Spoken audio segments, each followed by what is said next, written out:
مسند احمد بن حنبل کی حدیث ہے، ابو عثمان نہدی علیہ رحمہ اس کو روایت کرتے ہیں۔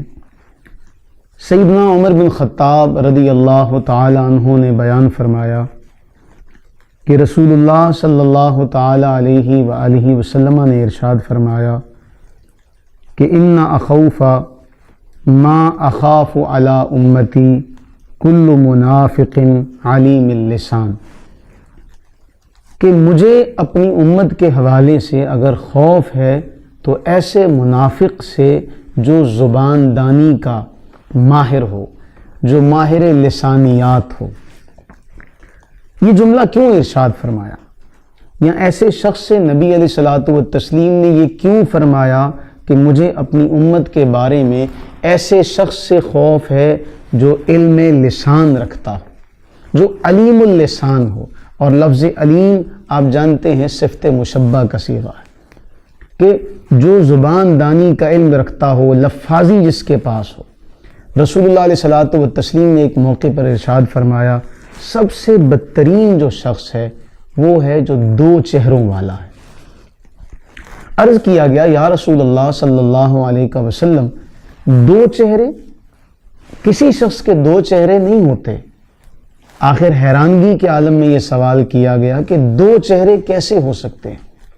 تو رسول اللہ علیہ الصلوۃ والتسلیم نے بڑا حسین جواب ارشاد فرمایا منافق، اس لیے کہ منافق ایک قوم کے پاس جاتا ہے تو اور چہرہ لے کر جاتا ہے، دوسری قوم کے پاس جاتا ہے تو اور چہرہ لے کر جاتا ہے، اس لیے اسے اللہ کے محبوب علیہ السلام نے ذو الوجہین، دو چہروں والا ارشاد فرمایا۔ اور اس حدیث میں بھی فرمایا کہ مجھے اگر خوف ہے اپنی امت کے حوالے سے تو منافق سے، اس لیے کہ یہ منافقت ہوگی جو امت کے اتحاد کو، امت کے اتفاق کو پارا پارا کر دے گی، جس سے امت کا شیرازہ بکھر جائے گا۔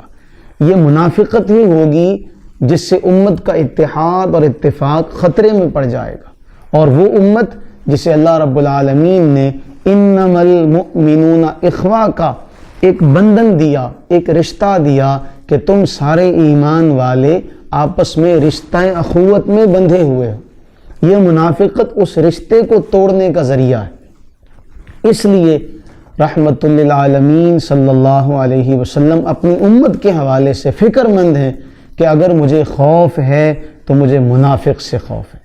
اور آپ جانتے ہیں اس منافقت نے ہو سکتا ہے بعض جگہوں پر علمی منافقت ہے، بعض جگہوں پر عملی منافقت ہے، لیکن تذکرہ دونوں کا ہے اس ایک جملے میں، عموم کے تحت یہ جملہ آ رہا ہے۔ اس امت کے اتحاد اور اتفاق کو اگر نقصان پہنچا ہے تو یا تو علمی اعتبار سے علمی منافقت نے پہنچایا، یا عملی اعتبار سے عملی منافقت نے پہنچایا، اور اللہ کے محبوب علیہ السلام کو اس سے خطرہ ہے اپنی امت کے حوالے سے۔ کیوں کہ اللہ رب العزت نے قرآن میں فرمایا میں نے جو محبوب تمہیں عنایت کیا ہے حریص علیکم، تمہاری بھلائی پر بہت زیادہ حریص ہے۔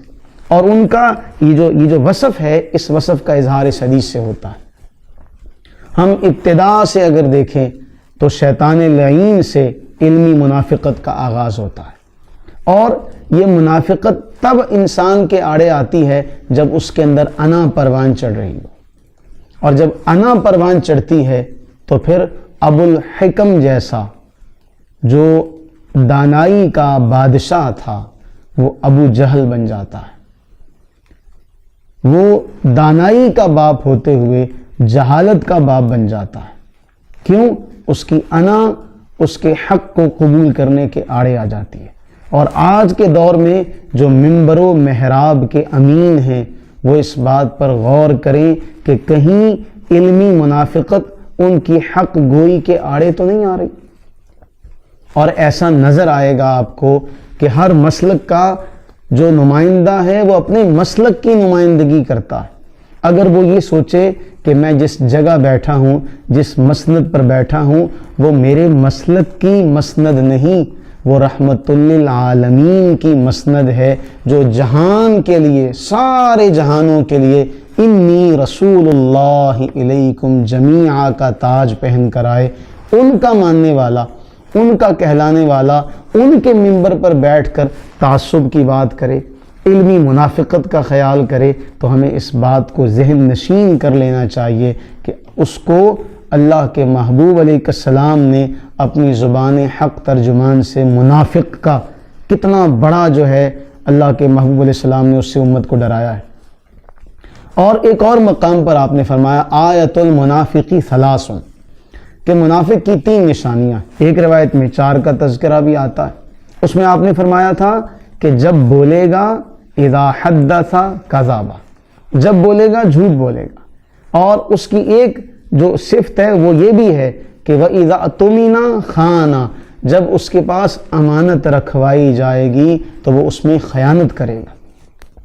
اور یہ علم امانت ہی تو ہے اللہ کی طرف سے، یہ قرآن امانت ہی تو ہے اللہ کی طرف سے، رسول اللہ علیہ السلام کی تعلیمات امانت ہی تو ہیں ہمارے پاس۔ اللہ تعالیٰ یہ ظاہر کرنا چاہتا ہے کہ اس امانت کا امین کون ہے اور اس امانت کا خائن کون ہے۔ امام ترمذی نے اپنی جامع میں ایک بات ارشاد فرمائی، آپ سے پوچھا گیا تو آپ نے فرمایا جو صحیح حدیثیں بیان کرنے والا ہوگا اللہ تعالیٰ اس کے مرنے کے بعد اس کا نام زندہ رکھے گا۔ جب آپ سے پوچھا گیا کہ ہر طرح کے لوگ حدیثیں بیان کرتے ہیں، کچھ سچے ہیں کچھ جھوٹے ہیں، تو پیچھے سے یہ سلسلہ چلا آ رہا، یہ علمی منافقت کا پیچھے سے سلسلہ جا کر عبداللہ بن ابی سے اور پھر اس سے ہوتے ہوئے شیطان لعین سے جا کر ملتا ہے۔ تو امام ترمذی نے فرمایا حدیثیں تو سب بیان کریں گے، لیکن جو صحیح بیان کرنے والا ہوگا اللہ اس کے مرنے کے بعد بھی اس کے نام کو زندہ رکھے گا۔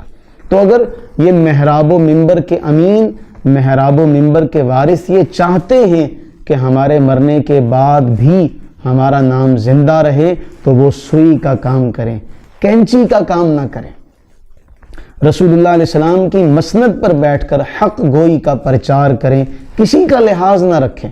کیوں کہ قرآن کریم نے فرمایا لا یخافون لومۃ لائم، کہ جو لوگ میرے ہو جاتے ہیں پھر وہ کسی ملامت کرنے والے سے ملامت کا ڈر نہیں رکھتے، وہ حق کا پرچار کرتے ہیں۔ تو یہ جو علمی منافقت ہوگی، اللہ کے محبوب علیہ السلام کو اس سے خوف ہے کہ یہ میری امت کی وحدت کو، یہ میری امت کی کثرت کو، یہ میری امت کے اتفاق کو نقصان پہنچائے گی۔